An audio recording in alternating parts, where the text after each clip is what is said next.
She was on the concrete before she understood she was falling. Right shoulder first, then hip, then the side of her head, catching just enough of the ground to send white light across the edges of her vision.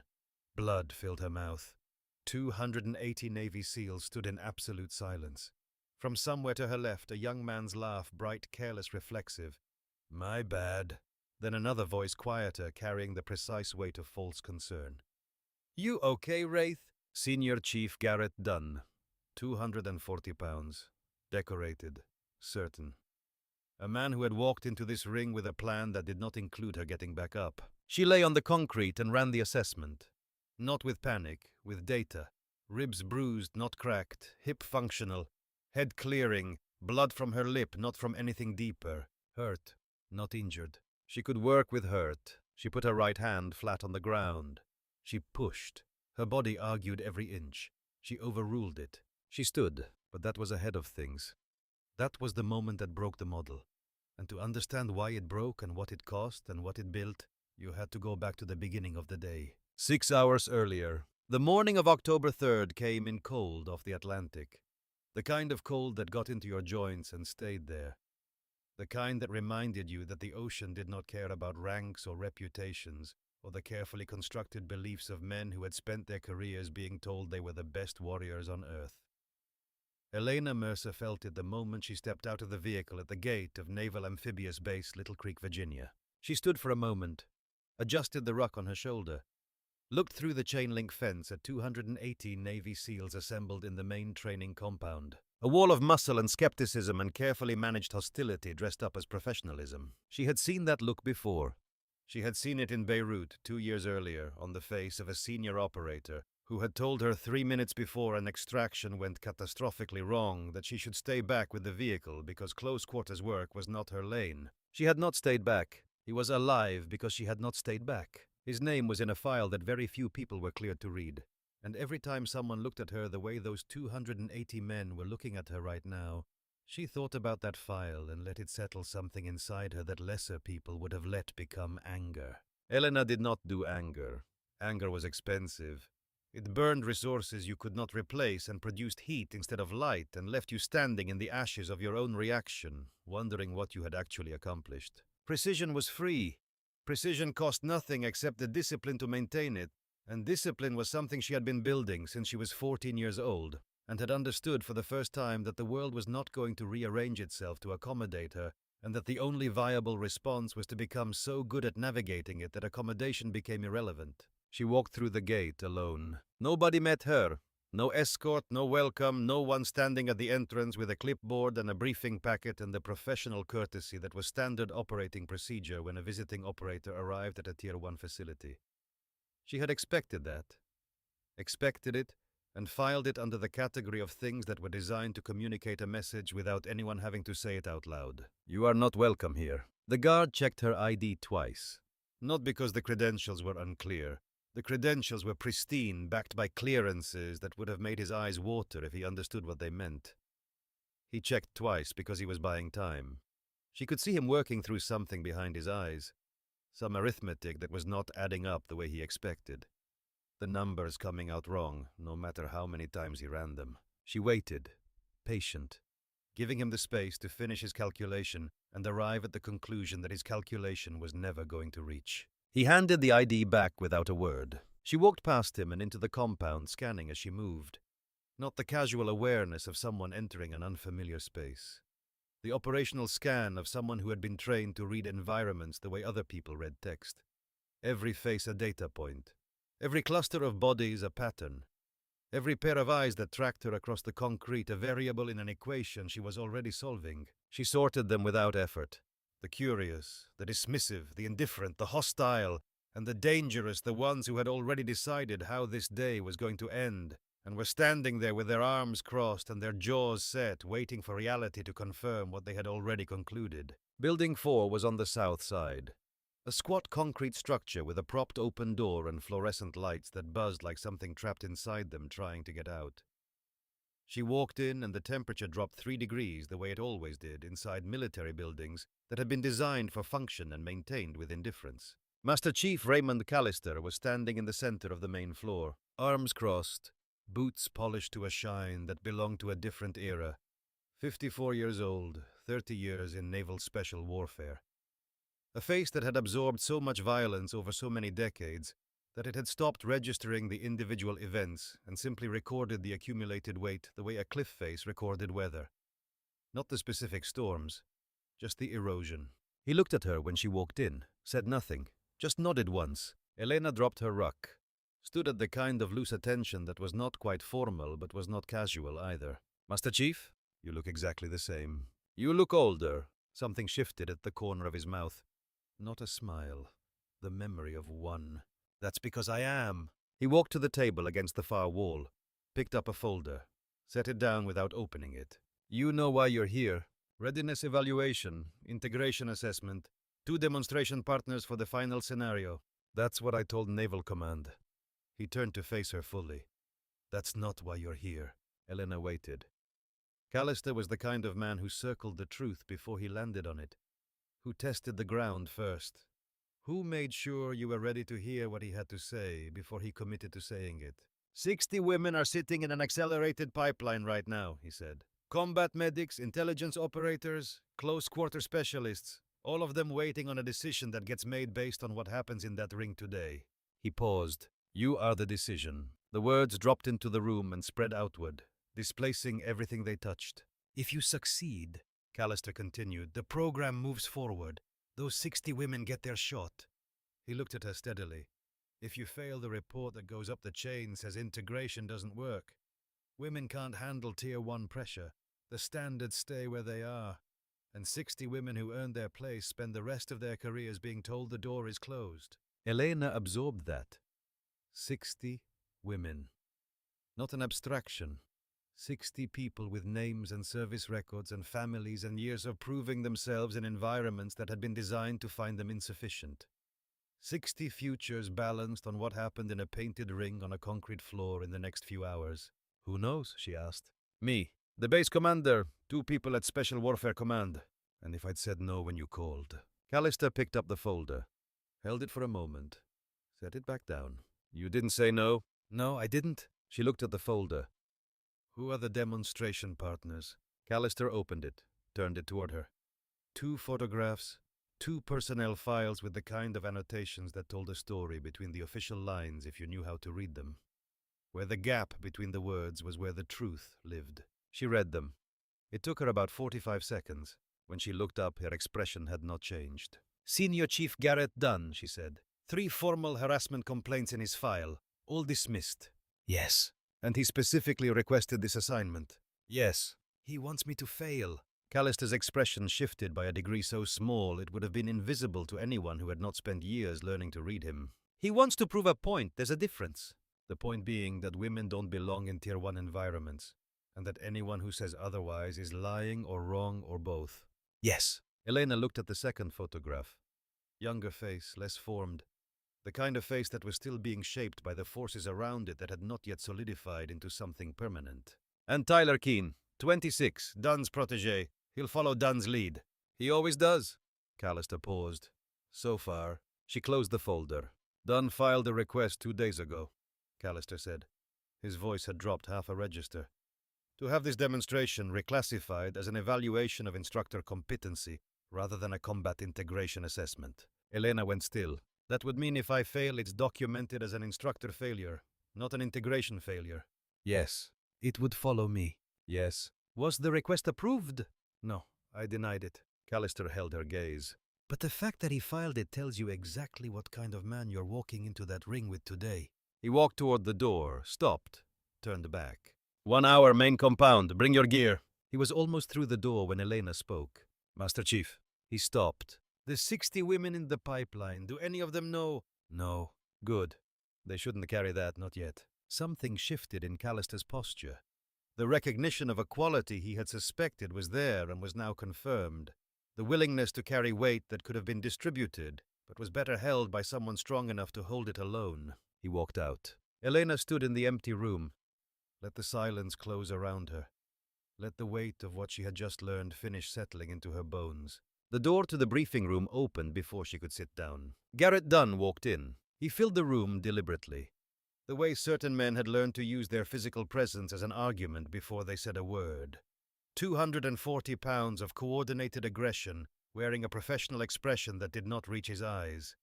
Eyes that were running on a fuel source that had nothing to do with today and everything to do with a story he had been telling himself for years. Keane came in behind him, younger, trying to match Dunn's energy and falling slightly short the way protégés always did when the original was standing next to them. Dunn looked at Elena, looked at her the way men looked at things they had already classified, processed, and dismissed.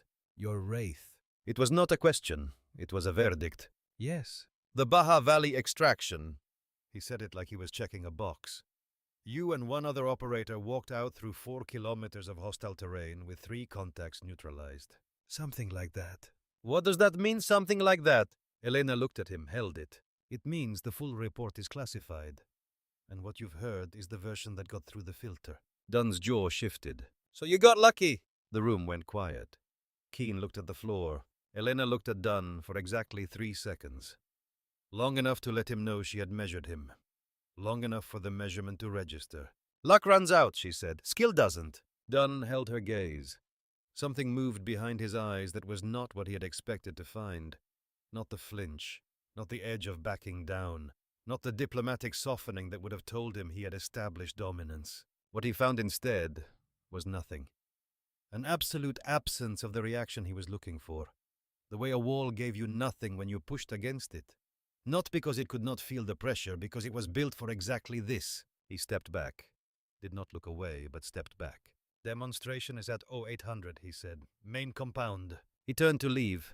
Stopped at the door without turning around. Try to keep up, Wraith. He walked out. Keane followed without making eye contact. Elena watched the door close. Dunn was not just hostile, he was organized. He had a plan and a timeline and institutional support to execute both. The door opened again. The woman who stepped in was maybe 35. Navy uniform, no rank insignia, visible hair pulled back tight. She had the look of someone who had spent a long time in rooms where she was not supposed to be and had learned to take up exactly as much space as necessary and no more. Lieutenant Commander Nora Ashford, the woman said. JAG, I've been assigned as your legal observer for today's demonstration. Callister requested a legal observer. No, I requested myself. Ashford stepped into the room. Let the door close behind her. Lowered her voice. Senior Chief Dunn filed 2 separate requests in the last 72 hours. One to reclassify the assessment. One to have your classified service record subpoenaed as part of a pre-demonstration competency review. Elena went still. Both denied, Ashford said. Both denied. But the fact that he filed them means he has someone helping him navigate the paperwork. Someone who knows the system.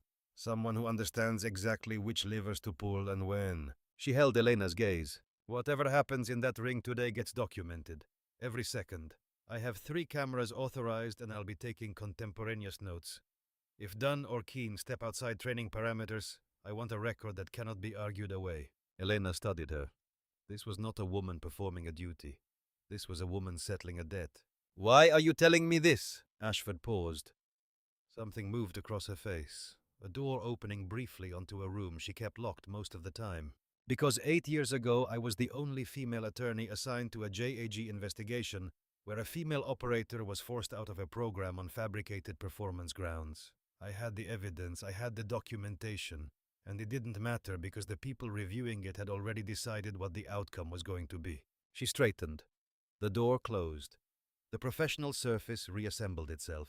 Today, I'm making sure the documentation is airtight before anyone decides anything. Elena looked at her for a long moment. Thank you, Commander. Don't thank me, win. Ashford left. Elena stood alone. The sounds of the base came through the walls. Boots on concrete. Equipment being moved. The mechanical rhythm of military life that did not slow down for individual moments, no matter how much weight those moments carried. She reached into her ruck, pulled out a photograph, worn at the edges, creased from years of folding and unfolding. The physical record of something she carried not because she needed to remember it, but because the act of carrying it was itself a form of remembering that went deeper than memory. 2 men side by side, one standing, one in a wheelchair, both smiling.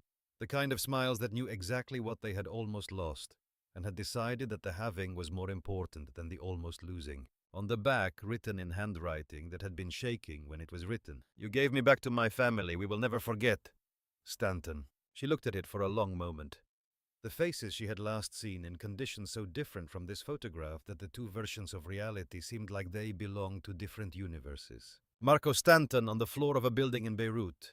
3 rounds in his torso, 1 in his thigh, the femoral artery nicked but not severed, which was the only reason he was still producing a pulse when she reached him. His eyes going glassy, his breathing going shallow, his grip on her arm going slack in a way that meant the body was beginning the process of letting go. The senior operator who had told her to stay with the vehicle was pinned behind a concrete barrier 40 meters away, returning fire, unable to reach them. Another operator, a man named Griggs, had taken shrapnel to his forearm and was calling for her from the opposite side of the building. Wounded but ambulatory. Bleeding but not dying. Marco was dying. She had made the choice in less than a second. Not because the choice was easy, because the triage was clear. Griggs could wait. Marco could not. And the gap between those two realities was measured in heartbeats, and Marco's heartbeats were running out. She had dislocated her left shoulder, getting him onto her back. Felt the joint slide out of its socket with a white-hot grinding that sent her vision sideways for 2 full seconds. She had reset it herself, one hand braced against a door frame, one sharp motion, the sound of it popping back in nearly drowned by the gunfire outside. Then 2 cracked ribs from a fragment that hit her plate carrier at the wrong angle as she carried him through the first 100 meters of the extraction route. 4 kilometers, through terrain that was actively hostile, with a man who weighed 60 pounds more than she did bleeding through her uniform and onto her back and whispering things that sounded like goodbyes. And her voice in his ear, steady and relentless and absolutely unwilling to accept what his body was trying to tell her. "Stay with me. Stay with me. You do not get to leave." He had stayed. Griggs had made it out on his own. He had walked out under his own power with his forearm wrapped in a field dressing, and he had survived, and he had never forgiven her for choosing Marco over him in that building. He understood the triage intellectually. He had said so in the debrief. But understanding and forgiving were different operations, and he had managed one without the other, and the gap between them was something Elena carried alongside everything else she carried from that night. She put the photograph away, zipped the ruck, checked her gear with the methodical precision of someone who understood that preparation was not a ritual, it was a practice. The difference being that rituals could be performed without thought, while practice required the full weight of your attention every single time. She stood up straight, 60 women waiting.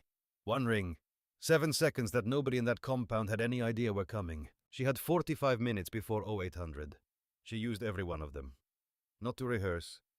She did not rehearse. Rehearsal was for people who needed to imagine what something felt like before it happened. Elena had stopped needing that years ago. It had been Caruso who taught her that. A former Delta operator who ran a training facility in Virginia that did not appear on any official directory and accepted students based on a recommendation process that had no paperwork and no appeals.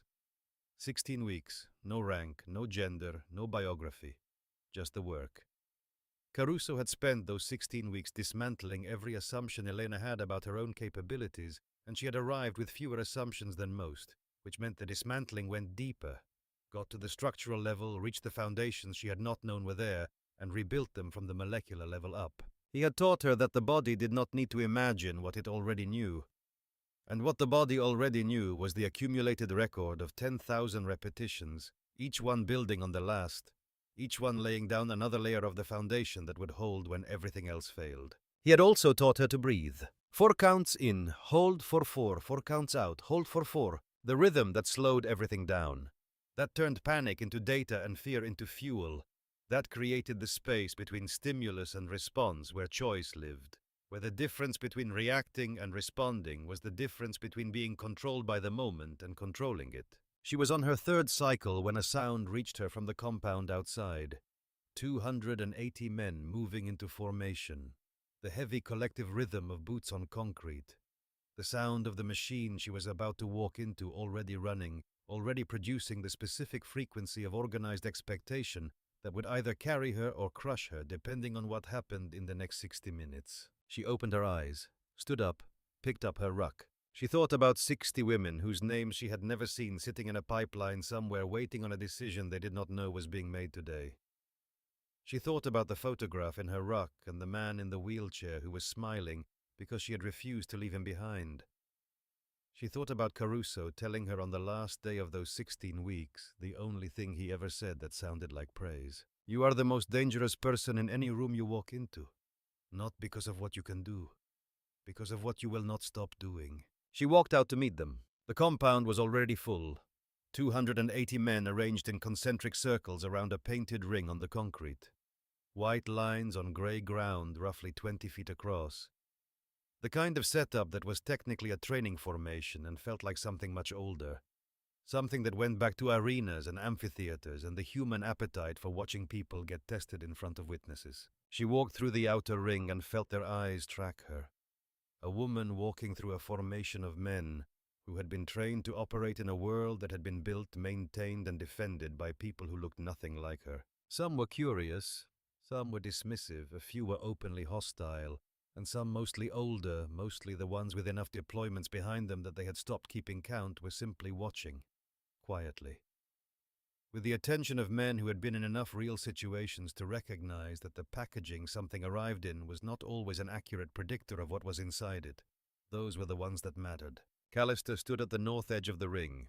Beside him, Commander Ashford with her tablet already recording, and a Navy captain named Leland Cross, who wore the expression of a man attending something he was required to observe and would have preferred not to. Dunn and Keane stood at the south edge. Dunn had his arms crossed. Keane was bouncing slightly on the balls of his feet, channeling nervous energy into movement because he had not yet learned any other place to put it. Elena walked to the center of the ring, set her ruck down, did not speak immediately. Just stood there and let them look. Let them see what they expected to see.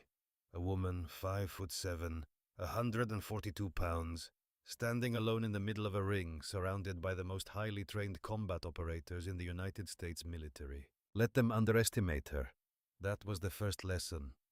Underestimation was not an insult, it was a gift. The space inside someone else's incorrect assumption where you could do your best work because they were not watching for it, because they had already decided it was not coming. Callister stepped forward. His voice carried the way voices carried when they had 30 years of authority behind them. Not loud. Calibrated. Gentlemen, you are here for a live demonstration of close-quarters defensive protocol for Tier 1 combat environments. Your instructor is Petty Officer Elena Mercer. Call sign Wraith. 3 combat deployments. 2 classified special operations assignments. He paused. You will observe. You will learn. You will keep your mouth shut unless you have an intelligent question.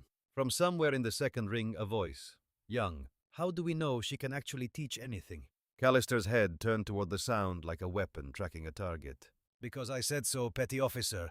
Would you like to debate that? Silence, complete and immediate. Callister stepped back. The ring belonged to Elena now. She looked out at his faces, found the ones paying real attention.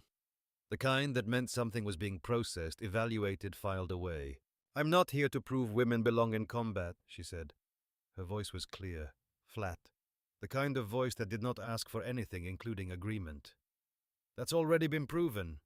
I'm here to show you what happens when someone decides a medic is an easier target than the patient. She gestured to her first volunteer, a SEAL second class who had been briefed in advance, who stepped into the ring with the body language of someone who had decided to take this seriously.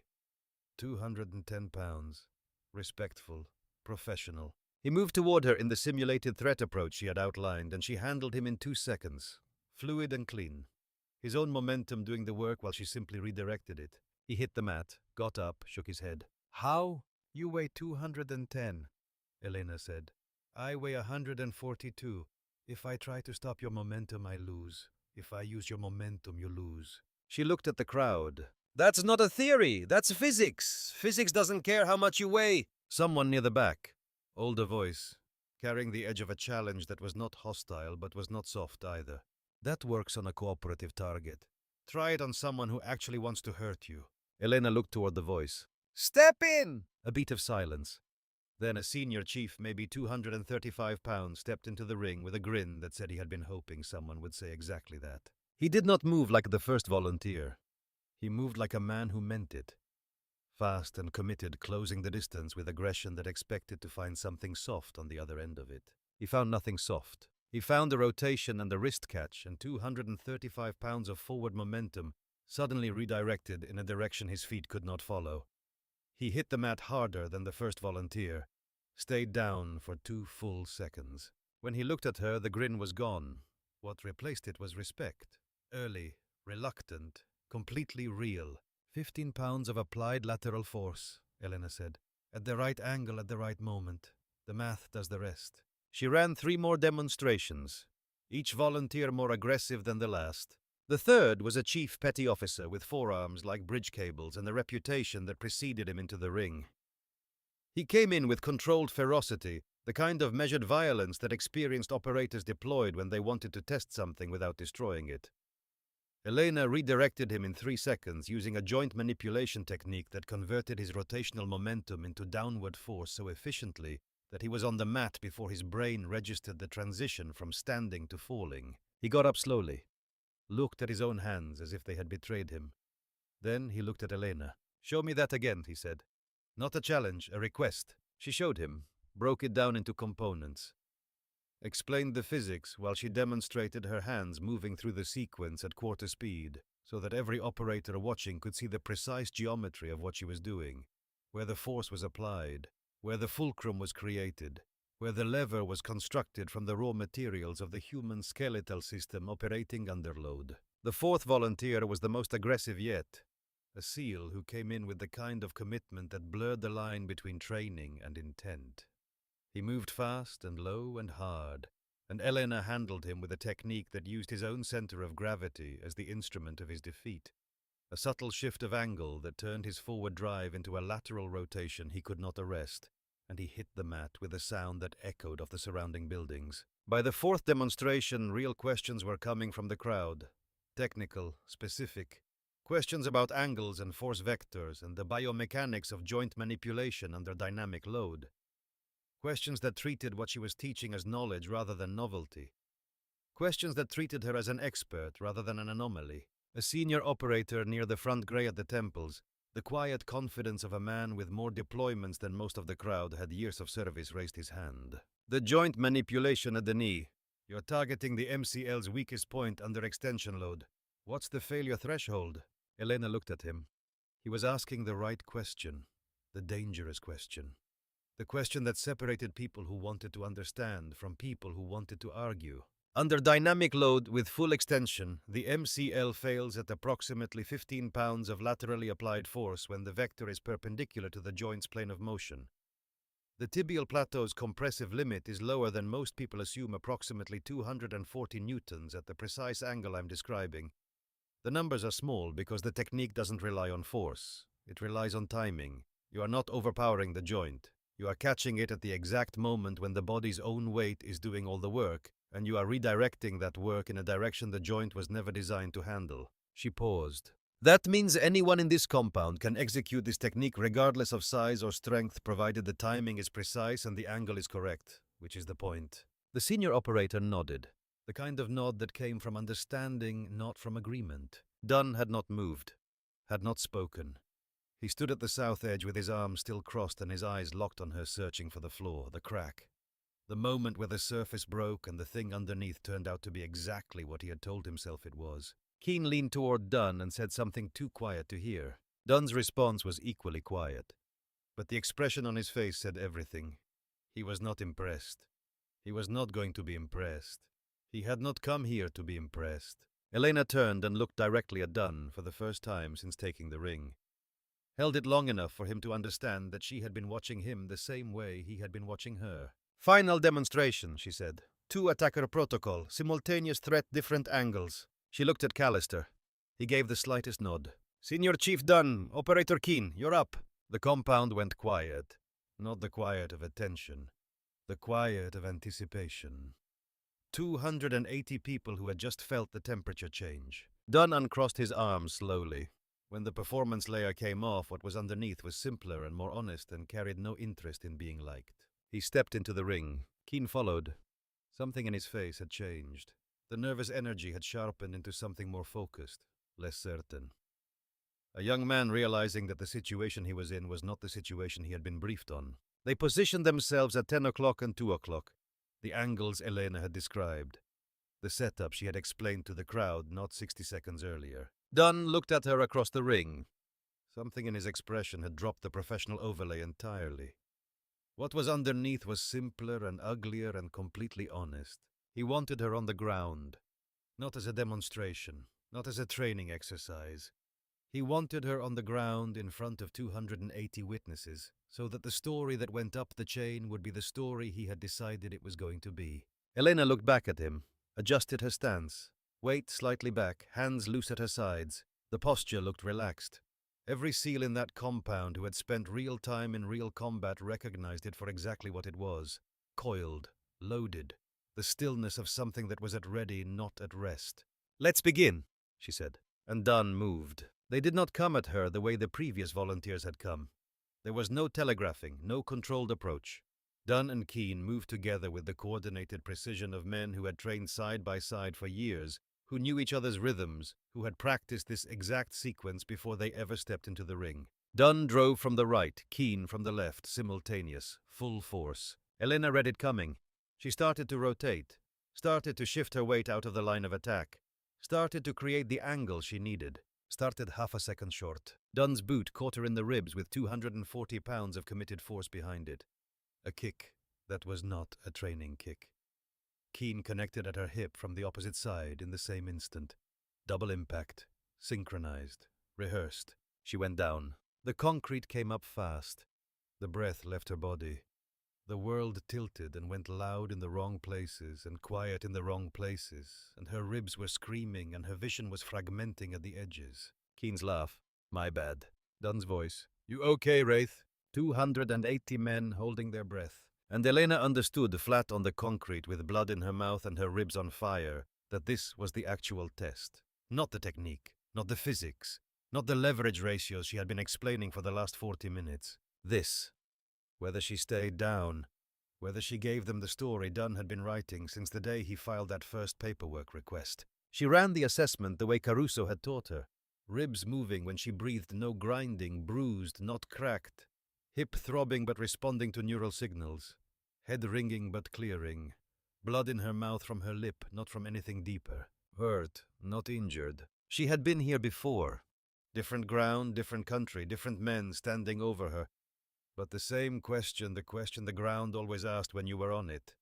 The question that was always the same, regardless of what had put you there. "Are you going to stay?" In the Baja Valley, it had been a rock slide triggered by the blast that cracked her ribs that had put her down. She had been on her back in the rubble with Marco Stanton's blood soaking through her uniform, and the extraction route disappearing behind a wall of dust and fragmented stone. She had lain there for 3 seconds that felt like 30, and the ground had asked the question, and she had answered it by putting her hand flat on the nearest stable surface and pushing until she was standing again. And then she had walked 4 kilometers with a broken man on her back, because standing up was only the first part of the answer. The second part was what you did after. 4 seconds on the ground. In those 4 seconds she had assessed her condition, catalogued the tactical situation, identified the legal framework, and made a decision that would change everything. She put her right hand flat on the concrete. She pushed. Her body argued every inch. She overruled it. The way she had overruled it every single time the ground had tried to convince her it was a reasonable place to stay. She stood.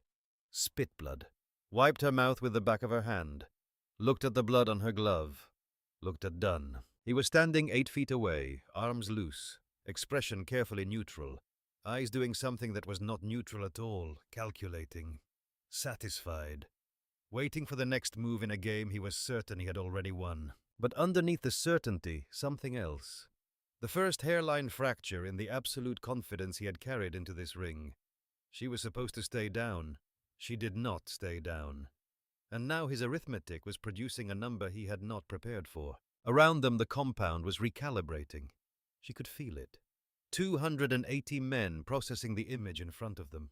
A woman half Dunn's weight, blood on her face, standing in the exact spot where she had been knocked down, showing nothing in her eyes except the absolute refusal to be anywhere other than exactly where she was.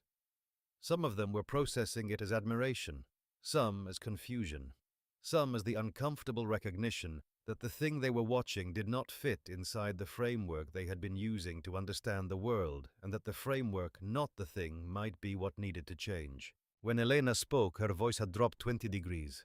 Not louder, colder. You just activated live response protocol. Dunn's jaw shifted. This is no longer a demonstration. She walked to Callister, reached up and unpinned her name tape from her collar. Not rank, just the identifier that placed her in the role of instructor rather than combatant.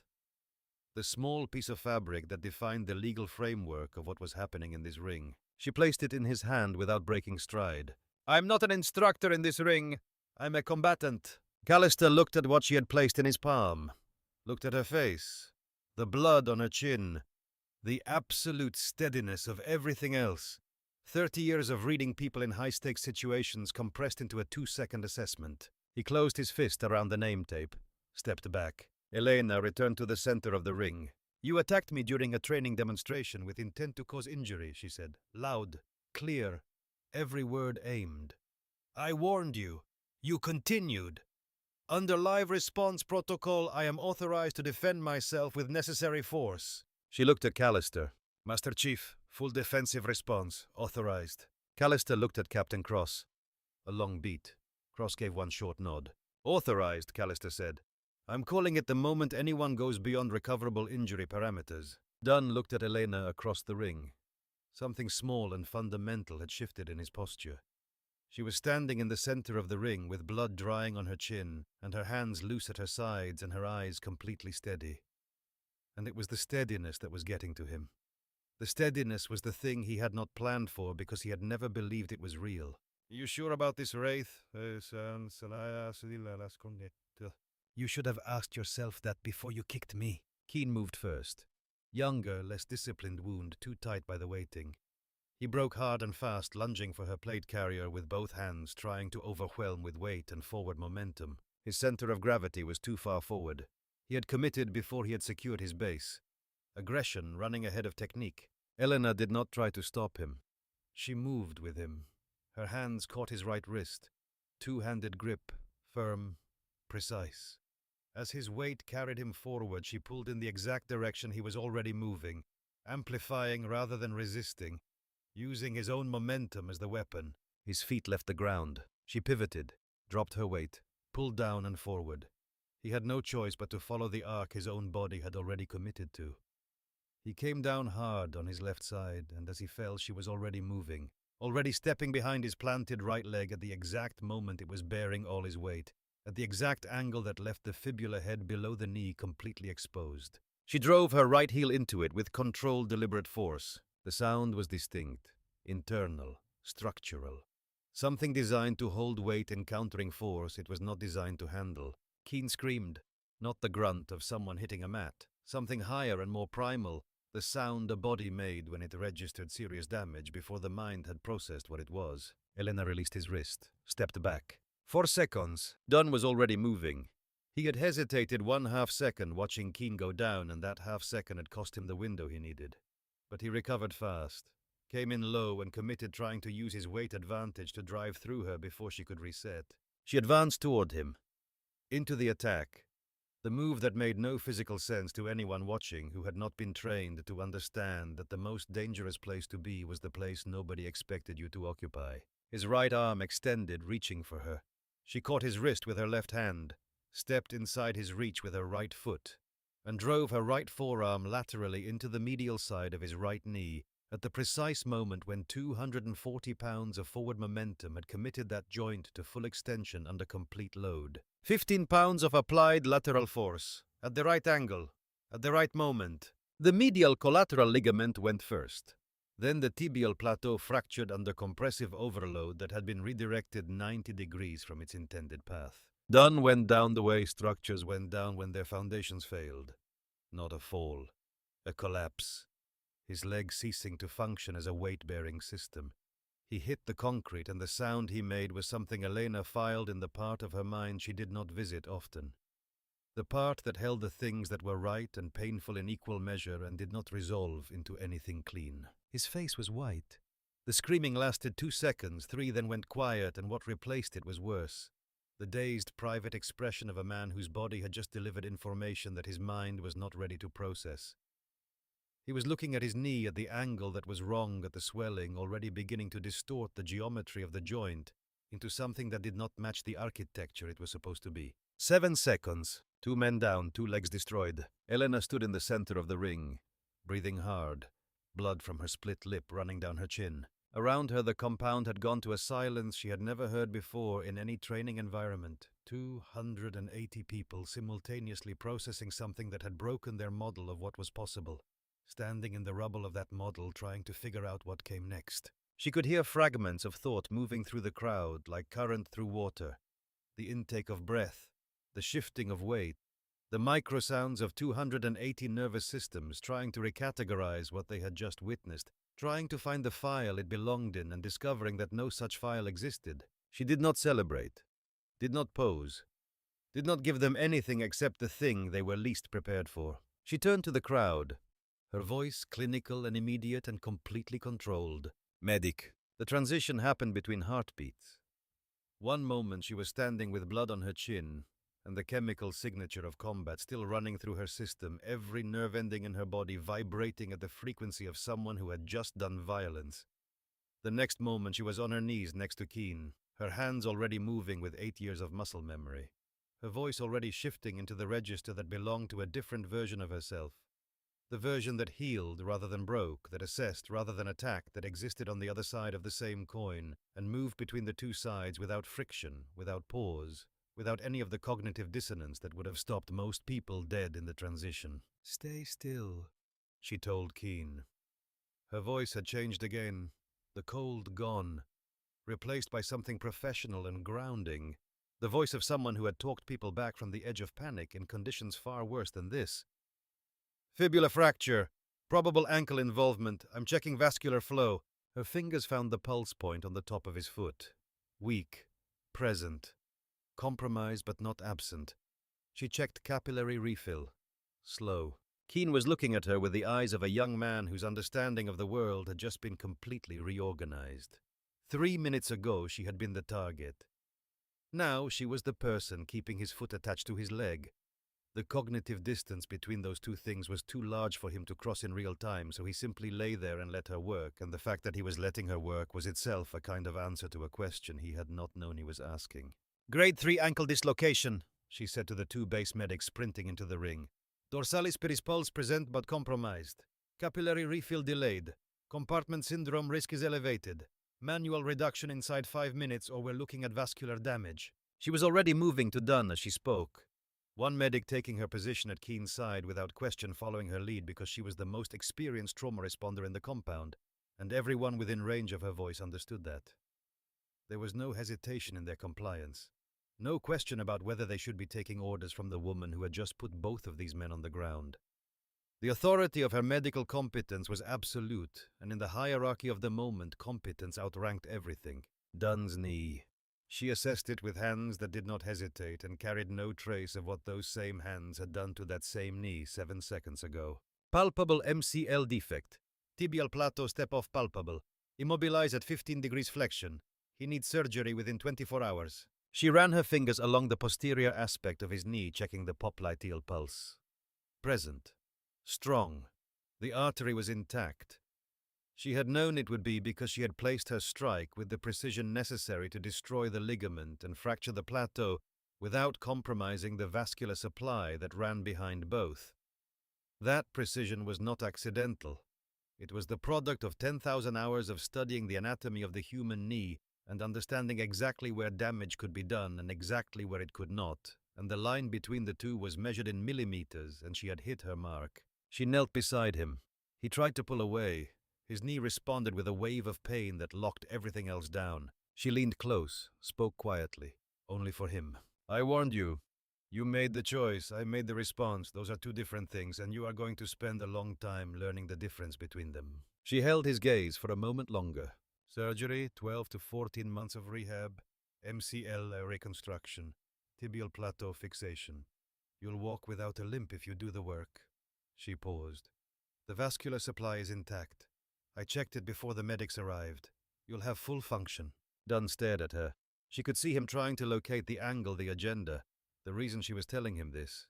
He had spent so long in a framework where her presence was the problem that he did not have immediate access to the possibility that she was simply giving him accurate medical information, because that was what she did. "Why are you telling me that?" he said. His voice was tight with pain and something else. "Because you're going to be in that hospital bed for a while, and I'd rather you spend it thinking accurately than thinking you're permanently damaged." She straightened. "What you do with the rest of it is your choice." Dunn looked at her. The hatred was still there, but underneath it, surfacing through the pain and the shock and the wreckage of his plan, was the first edge of something else. Something that was not understanding yet, but was the shape of the space where understanding would eventually have to live. She stood, stepped back. "Let the medics work." From the outer ring a voice. "Quiet." "Did she just go straight from breaking his leg to treating it?" Nobody answered. Nobody needed to. Callister walked into the ring. Without urgency, without theater. He stopped in front of Elena, looked at her face, the blood, the steadiness. He reached into his chest pocket and pulled out her name tape. "Put it back on, you're an instructor again." Elena took it. Her hands were shaking slightly, the adrenaline that had nowhere left to go. She pressed the name tape back to her collar and felt something shift inside her chest. Some weight redistributing itself into a configuration she could carry. Captain Cross was already on his radio. Ashford had her tablet out, recording with the intensity of a woman who had spent 8 years waiting for footage that told the right story. Cross lowered his radio. "Investigation starts immediately. Jag is already on site." He looked at Elena. "Formal statement in 2 hours. Don't go anywhere." "Understood, sir." Cross walked away. The machinery of institutional response began grinding forward, indifferent to the human weight of what had just happened, interested only in documentation and process. The investigation room smelled like recycled air and old coffee, the particular staleness of a space where difficult conversations happened on a routine basis.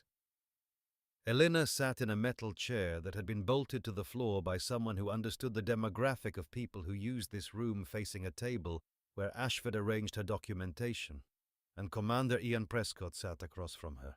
Prescott was late 40s, legal officer insignia, the expression of a man who had reviewed a great many use-of-force cases over a long career and had learned to reserve judgment until the evidence was fully assembled, and who was nonetheless clearly having a reaction to the footage playing on the tablet between them. He watched the 7 seconds 3 times in a row. Each time his expression moved through the same sequence, initial impact, processing, recalibration, as if his understanding of what he was seeing needed multiple passes before it would hold still long enough to be examined. 3 camera angles, full resolution, every second documented. Ashford had positioned her cameras with the precision of someone who had been planning for this kind of moment for 8 years and had no intention of leaving anything to interpretation. "Walk me through your decision to remove your name tape." "To eliminate any ambiguity about the legal framework," Elena said. "If I'm identified as an instructor, the engagement could be classified as assault on a superior. I needed it documented as mutual combat under authorized training protocols." "That shows premeditation." "Yes. I premeditated my legal defense during the 4 seconds I was on the concrete. I'd do it again." Prescott looked at her for a long moment. She could see the question behind his eyes, the one he was deciding whether to ask. The question of what kind of person ran a legal calculation while lying on the ground with blood in her mouth and 240 pounds of boot print on her ribs. He decided not to ask it. The footage had already answered it. The injuries, biomechanical consequences of their own committed momentum applied at joint failure angles, Elena said. Dunn's knee failed because 240 pounds of forward movement was redirected laterally at the moment of maximum load on a fully extended joint. Keen's fibula failed under a perpendicular force vector applied at the weakest structural point. Neither injury required strength on my part, both required precision. Dr. Navarro's assessment, Ashford said, sliding a document across the table, states that both injuries are consistent with defensive technique. Both are surgically correctable with full expected return to function. She paused, and that if Mercer had intended to cause permanent disability, she had multiple opportunities during both engagements to do so and did not take them. She pulled a second document from her folder, slid it alongside the first. I also have Dr. Navarro's notation that Mercer initiated triage on both subjects before any base medical personnel reached the ring. Her assessment of Dunn's tibial plateau fracture and popliteal artery risk was accurate to the point that Navarro described it as, and I'm quoting directly, the most precise field assessment I have reviewed in 11 years of practice. Prescott picked up both documents, read them, set them down. His expression was the expression of a man updating a variable in a calculation he had thought was settled. 47 witness statements collected so far. All consistent. Coordinated attack, clear verbal warning issued twice, ignored both times. Defensive response followed immediately by medical aid rendered to both subjects. He looked at Elena.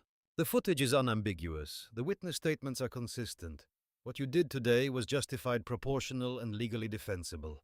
He paused. However, Elena waited. Senior Chief Dunn has an advocate.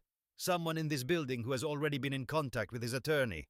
The argument being that you self-authorized an escalation that required command approval. Ashford put her pen down. That argument is going to fail. The training parameters explicitly authorize live response protocol at instructor discretion when physical assault occurs during a sanctioned demonstration.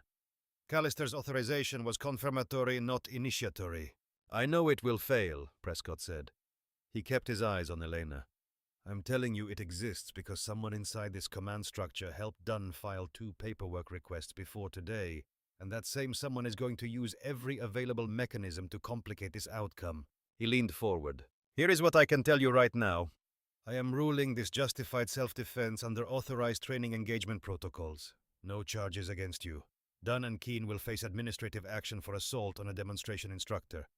Dunn's medical discharge will be processed concurrent with his surgical recovery. Keene is removed from the Tier 1 pipeline pending psychological evaluation. Elena absorbed that.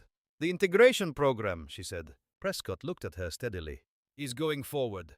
Captain Cross submitted his recommendation 20 minutes ago. 60 women in the pipeline get their shot. He paused. Master Chief Callister has also submitted a formal request that you be named Chief Instructor for the Combat Integration Tier 1 program. I'm approving it effective immediately. The silence that followed was different from the silence in the ring. That silence had been shock. This one was the quiet of a moment that had been working toward its conclusion for years, finally arriving. Not triumphant, not dramatic, just real and heavy and hers. 60 women. A program. An actual program with her name on the authorization. Elena looked at the table, at her own hands, at the blood dried on her knuckle. Prescott extended his hand. For what it's worth, Mercer. What I watched on that footage today, the technique, the triage, the legal awareness, the restraint. He shook his head. I've been doing this for 19 years. I've never seen anything like it. Elena shook his hand. With respect, sir, you're going to see it 60 more times in the next 16 weeks. She walked out into the afternoon. The light had changed while she was inside. The morning's cold grey had burned off, and the sun had come through low and gold and slanting across the compound in a way that made the concrete look almost warm. The kind of light that did not belong to military bases. The kind that belonged to places where nothing consequential had ever happened and nothing consequential ever would. It looked strange against the backdrop of what this day had been. Callister was leaning against the wall outside the building, arms crossed, waiting with the patience of a man who had learned that some things required waiting and that the waiting was part of the work.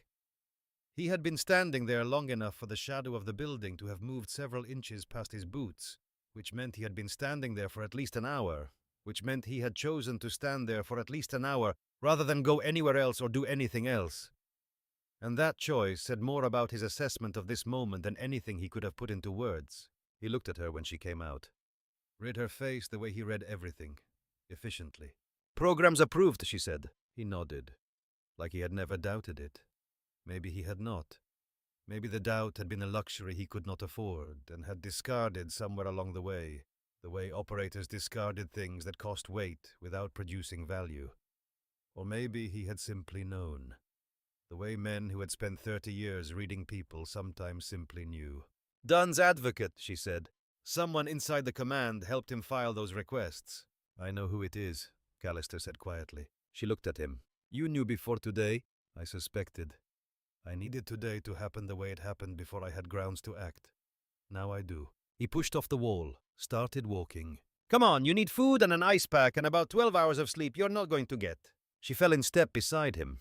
They walked across the compound in the afternoon light, and the compound was different now. Not physically. The buildings were the same, the concrete was the same, the chain-link fence and the painted ring and the equipment bays and the barracks all the same. But the air inside the compound had changed the way air changed after a storm, charged and clean and holding the residue of something that had passed through it and left it altered. Clusters of men stood in small groups talking in the low voices that people used when they were processing something too large for normal volume. She caught fragments as she passed. 7 seconds, she warned them. Twice. Did you see when she got up off the concrete? She didn't even... That was not a demonstration. That was... She let the fragments go. Let them talk. Let them process. That was their work to do. Hers was different. Past the equipment bay, a group of younger operators fell silent as she approached. Not hostile. Something else. The specific quiet of men who were in the presence of something they did not yet have the framework to understand, and had decided that silence was more appropriate than speech. She walked through their silence and felt it close behind her like water. One man near the equipment bay, a senior chief she did not recognize, older, grey at the temples, the kind of face that had more stories behind it than it would ever tell. He caught her eye as she passed, held it for a moment. Then he nodded. It was not a casual nod, not the automatic social gesture that men exchanged in passing. It was deliberate, weighted, the kind of nod that required something from the person producing it, some internal transaction that cost more than the physical movement suggested. He was acknowledging something, not her gender, not her victory, not the spectacle of what had happened in the ring. He was acknowledging competence, the specific, undeniable, earned-in-blood competence that was the only currency that mattered in the world they both inhabited. And his nod said that he had seen it, and that his seeing it was not conditional and was not temporary, and would not be revised when the day was over and the talking was done and the compound went back to being the place it had been before she walked into it. Elena nodded back. Callister noticed, said nothing. 6 weeks later, the first class reported at 0600 on a Monday morning that came in cold and overcast. 20 women stood in formation outside the newly designated Combat Integration Training Facility. A building that had been empty for 3 years and smelled like it. Concrete and dust and the particular staleness of a space that had been waiting for a purpose. They were from every branch. Different ages, different backgrounds, different reasons for being there. Different doors that had been closed in their faces and different ways of absorbing the sound those doors made when they shut. What they shared was the look. Elena had expected it, had seen it in enough mirrors during enough years to recognize it. The expression of people who had been told no so many times in so many ways that they had learned to brace for it before the word even arrived. The preemptive flinch of competence that had been punished for existing and had learned to make itself smaller so that the punishment would be smaller too. She stood in front of them and did not give a speech. She had written a speech. 3 drafts. She had thrown all 3 away at 2 in the morning because speeches were for people who needed to be convinced. And these women did not need to be convinced of anything except that what they were about to do was possible. So she gave them proof. My name is Elena Mercer. 6 weeks ago I broke 2 Navy SEALs' legs in this compound in front of 280 witnesses. Both of them attacked me first. Both of them are going to recover full function. And the program you are standing in right now exists because of what happened in that ring. She looked down the line, met each set of eyes in turn. I am not here to make you feel good about yourselves. I am here to make you so technically precise that no one in any operational environment can make a credible argument against your presence. That is the only argument that wins. Not words, performance. Nobody moved. Nobody spoke. 20 pairs of eyes looked back at her with something shifting in real time, the bracing coming down by degrees.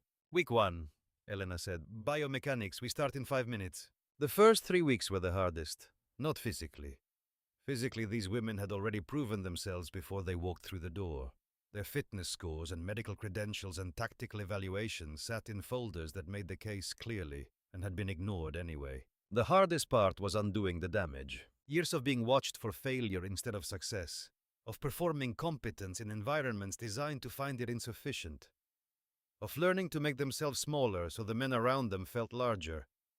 Of calibrating their force, their voice, their ambition to a level that would not trigger the specific alarm that went off in certain environments when a woman demonstrated capability that exceeded the expectation assigned to her. Elena had expected it, had planned for it. What she had not fully planned for was how much it would cost her to watch it up close every day, to see in 20 different faces the accumulated weight of what institutional doubt did to people who deserved better. Lieutenant Sarah Dawson froze on day 4. Full stop. In the middle of a defensive engagement drill. A partner coming at her at half-speed controlled safe and something in Dawson just locked. She stood there breathing hard with her hands at her sides and her eyes somewhere else entirely. Not in this room. Not on this base. Elena walked to her. Did not touch her. Did not raise her voice.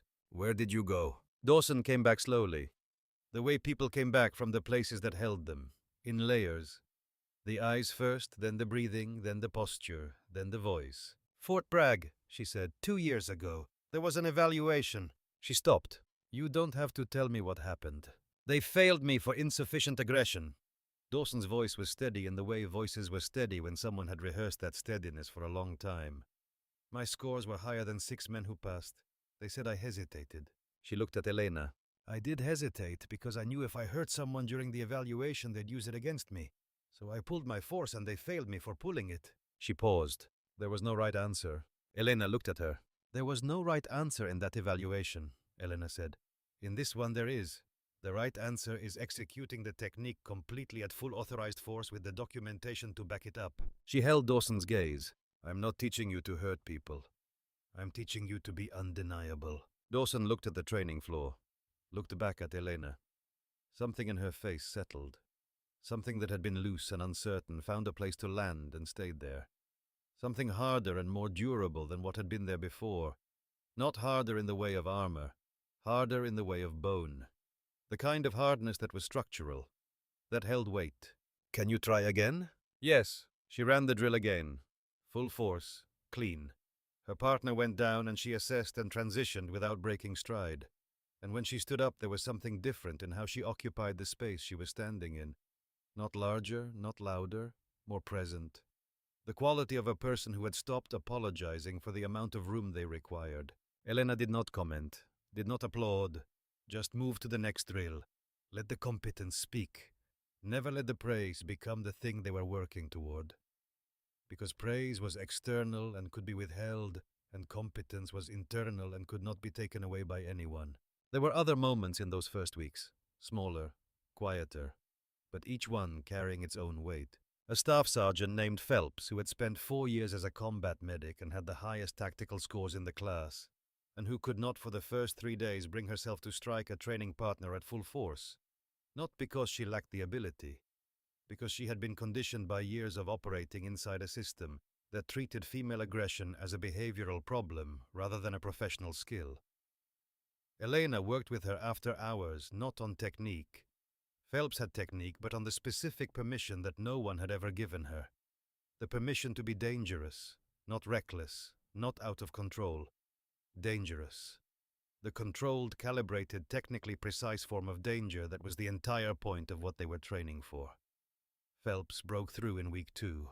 The sound of her training partner hitting the mat at full force echoed through the facility, and 17 other women looked up from their own drills, and something moved through the room that was not spoken but was understood. If she can, I can. By week 4, Elena stopped hearing the hesitation, the pulled punches, the half-committed strikes that were the muscle memory of women who had learned that holding back was safer than giving everything, because giving everything meant risking the specific punishment that came when a woman demonstrated she was capable of the same violence that men were rewarded for. That muscle memory was being replaced.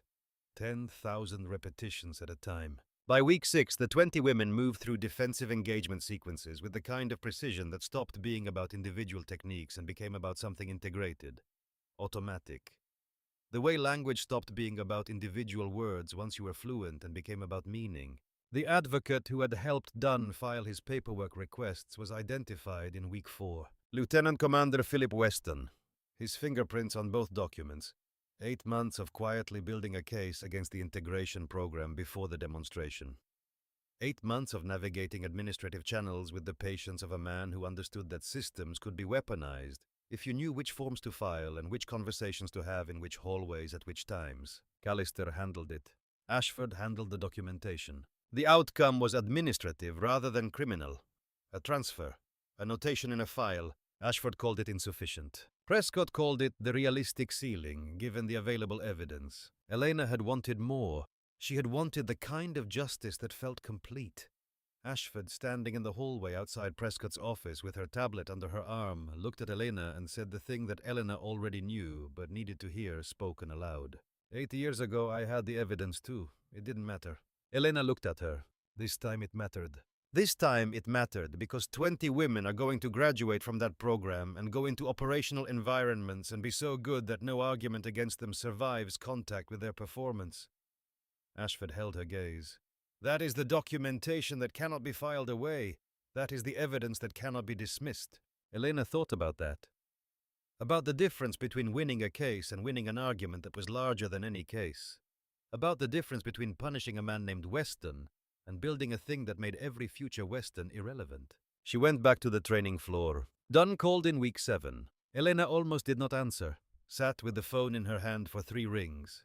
Looking at the name she had not expected to see and was not sure she wanted to engage with. But not answering was a choice too. And she had learned to be deliberate about her choices rather than letting avoidance make them for her. Because avoidance looked like freedom but was actually a cage. She answered. His voice sounded different, stripped down. The performance layers gone in a way that surgery and 6 weeks of physical therapy and the education of lying in a hospital bed with nothing to do but think apparently produced in some people. Not all, not even most, but some.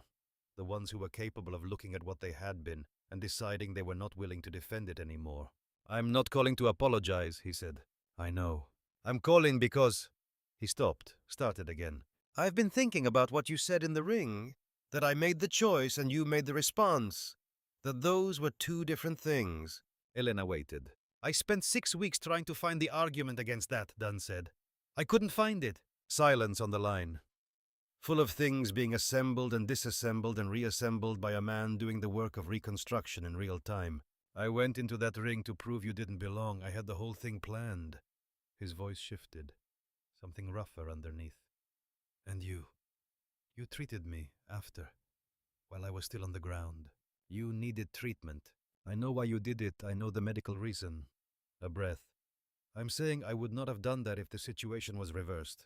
I would not have treated you. The admission landed in the space between them and stayed there. I know, Elena said quietly.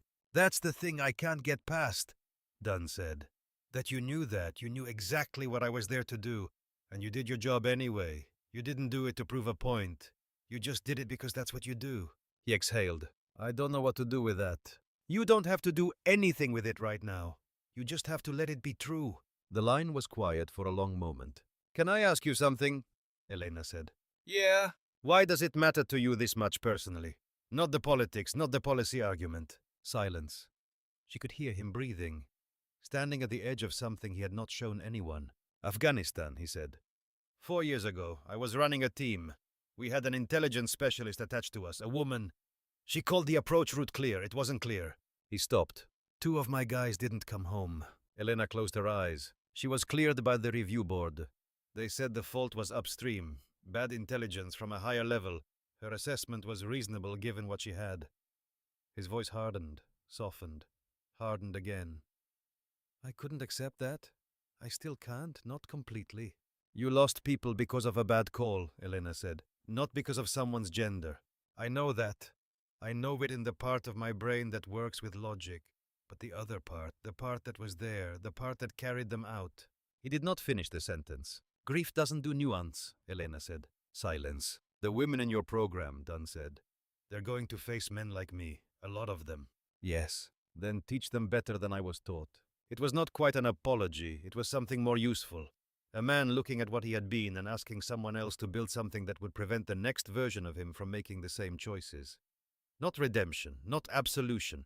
The acknowledgement that damage done could not be undone, but the pattern that produced it could be interrupted. That's enough, Elena said. Get some sleep, Dunn. She ended the call, sat with it for a moment. The complicated geography of a conversation that was not forgiveness and was not resolution and was not the clean ending that stories were supposed to arrive at. It was real and imperfect and moving in a direction that mattered. She put her phone down and went back to writing curriculum. A letter arrived through Callister the following week, not from Dunn, from Keene. Short, handwritten, the penmanship of someone who had taken his time and still was not satisfied with the result. Mercer. I followed someone else's plan without examining it. I inherited his consequences. That's not an excuse. It's the thing I'm trying to make sure never happens again. I'm in evaluation. I don't know what comes out the other side of it, but whatever it is, it's going to be mine this time, not borrowed. Keene. Elena read it, folded it, put it in the drawer where she kept the things that did not require a response, but deserved to be kept. Sometimes silence was the right answer. Not the silence of avoidance, the silence of letting someone sit with their own words long enough for those words to finish doing their work. The order came in week 10. Callister called her at 0700 on a Tuesday morning with a voice that had none of its usual economy. He told her to come to his office. She was there in 4 minutes. He handed her a document across his desk without preamble. Department of Defense letterhead. Her name at the top. She read it. Read it again. Set it down. They want to replicate the program. At 6 additional bases, Callister said. Fort Liberty, Camp Lejeune, Pendleton, Bragg, Lewis McCord, Coronado. He watched her face. Congressional oversight has been waived. Budget is approved. They want it running at all 6 locations within 18 months. Elena looked at the document. The 60 women currently in her program suddenly multiplied in her mind into something much larger. A number she could not hold as a number anymore, only as people. Hundreds of people. Hundreds of Sarah Dawsons who had frozen somewhere and had not had anyone walk up to them and ask where they went and wait for the answer. They're asking you to oversee the replication, Callister said. Not just run Little Creek, design the program architecture. Train the instructors, set the standards for all 6 sites. He paused. It would mean leaving the training floor. No, Elena said, immediately. Without the pause that complex decisions were supposed to require, because this was not a complex decision. This was a simple one wearing the disguise of a complex one, and she could see through the disguise because the answer had been true for longer than the question had existed. I'll oversee the replication, and I'll stay on the training floor. Callister raised an eyebrow. If I leave the floor, the program becomes a policy, Elena said. It needs to stay a practice. The women coming through need to see someone doing it, not just someone administering it. She looked at him. I can do both. You'll be running on no sleep for 18 months. I've been running on no sleep since Beirut. The corner of his mouth moved. Not the ghost of amusement from 6 weeks ago. Something warmer, something earned. Sign it. She signed it. He reached into his desk, pulled out a sealed envelope, set it on the desk between them. This was delivered to the base commander's office the morning of the demonstration, he said, from a civilian.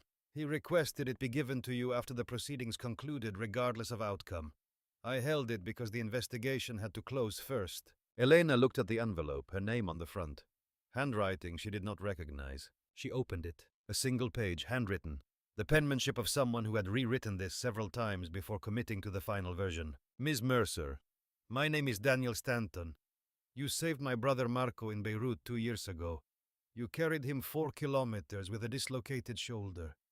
You told him to stay with you when he wanted to stop. He is alive. He came home. He was at his daughter's first birthday last month. I know what you walked into that day, and I know the people who wanted you to fail. I wanted you to know that what you do matters to people who will never be in that room. Marco says thank you every single day, so do I. Whatever happened today, you already won the only fight that matters. Elena read it twice. Then she folded it and put it in her chest pocket against her sternum, the same place she carried the photograph of Marco Stanton and his brother that she had been carrying for 2 years. Callister watched her. Did not ask. Some things did not require explanation. They required witness. How do you feel? He asked. Like I'm going to need a much bigger curriculum binder. He almost smiled. You know what this means, not the program, the fact that they're asking. Elena looked at the document with her signature still drying.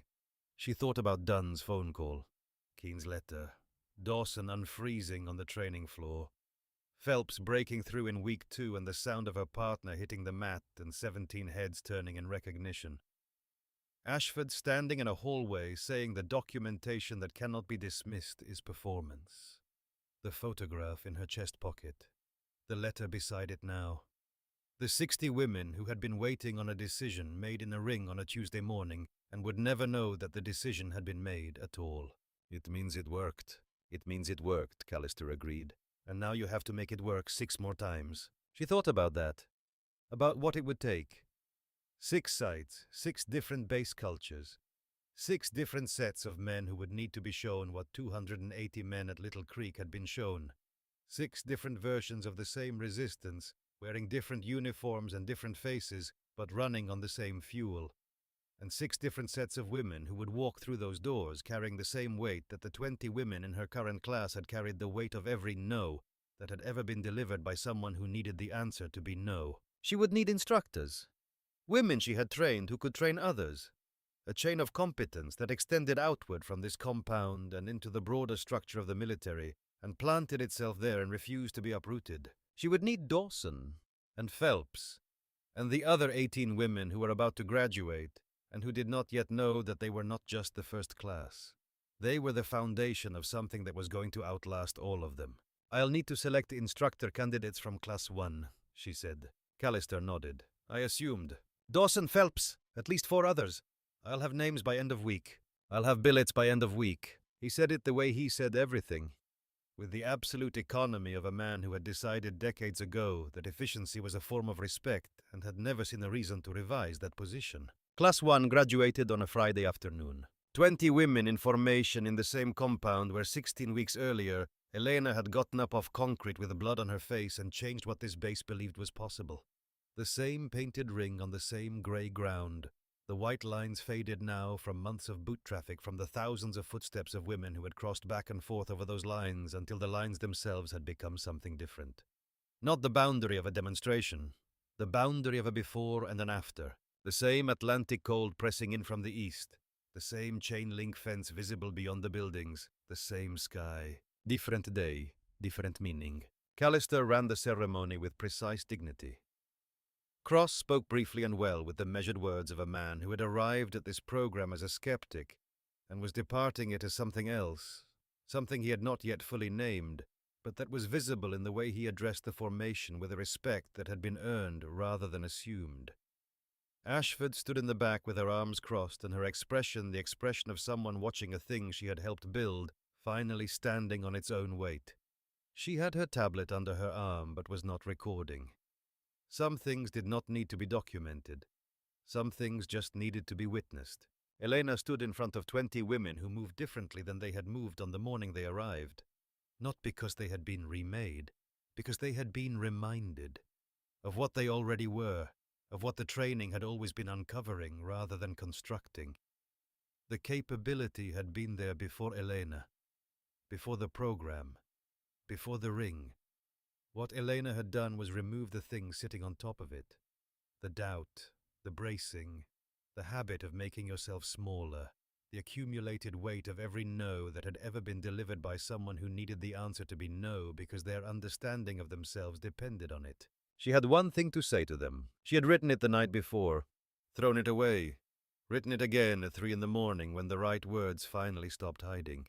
"You came here carrying other people's doubt," she said. "Every woman in this formation has been told she was too small, too emotional, too much, or not enough by people who needed her to be less so they could feel like more." She looked down the line. 20 faces. 20 futures she was not finished with yet.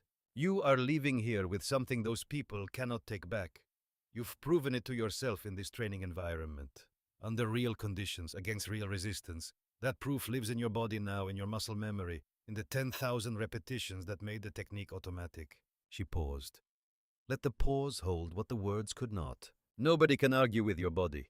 Nobody can file a request to reclassify what your hands know how to do. You are undeniable. She looked at them one more time, each face, each pair of eyes. Go be undeniable everywhere. Nobody moved. Nobody spoke. The compound held the moment with the solidity of a place that had witnessed enough history to know when more was being made. Then Dawson, standing at the end of the line, at attention, not breaking form but not being able to stop it either, said quietly, "Thank you, Wraith." And down the line, one by one, each woman said it, not in unison, not rehearsed, each one separate, individual. The weight of a specific person saying a specific thing because they meant it and had decided that meaning it was more important than the protocol that said to stay silent. 20 voices, 20 thank yous that landed somewhere in Elena's chest and stayed there. She held it. Let it be what it was, did not minimize it, did not deflect it, did not do the thing she had spent her career doing, which was converting emotion into data and filing it somewhere more manageable. She let it be real, let it take up the space it required, let it exist alongside the blood and the bruises and the 7 seconds and the phone call from Dunn and the letter from Keane and the letter from Daniel Stanton and the photograph of Marco and every other thing she carried. Not because she needed to carry all of it, because carrying it was the work, and the work was who she was. She thought about Caruso, about what he would say if he could see this. He would probably say nothing. He would probably just nod the way Callister nodded, the way that Senior Chief near the equipment bay had nodded on the day of the demonstration. The nod that cost something. The nod that was worth more than any speech because it came from the place where words were unnecessary and recognition was the only currency that mattered. She thought about Griggs, the man she had left in that building in Beirut to save Marco. She wondered if he ever thought about the fact that the choice she made that night, the choice that he could not forgive her for, was the same kind of choice she was making now. Triage, assessment. The cold, clear calculation of where the need was greatest and the refusal to let anything, including the desire to be liked, interfere with the answer. She hoped he had found his way to the other side of it. She suspected he had not. Some arithmetic never resolved. Dismissed. The formation broke, women moving toward families who had come to watch, toward each other, toward the next thing that was waiting for them. The next base. The next unit. The next room full of men who had already decided how the story was going to go and who were about to discover that the story had been rewritten by someone they had not accounted for. Callister came to stand beside Elena and they watched it together.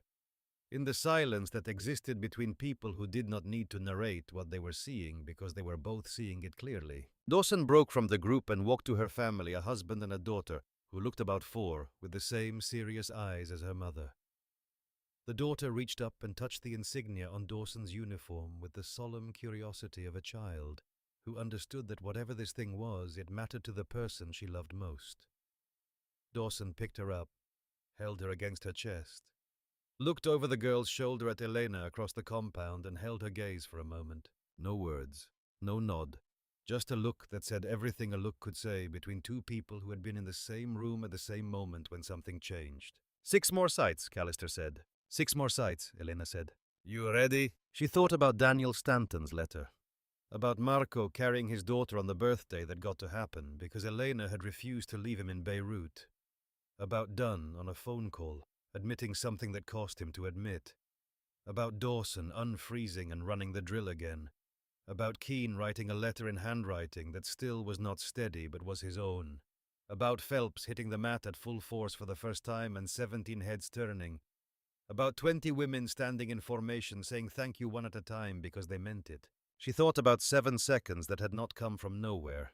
That had been built from 8 years of 10,000 repetitions and the accumulated weight of every choice she had made in every moment when staying down would have been easier.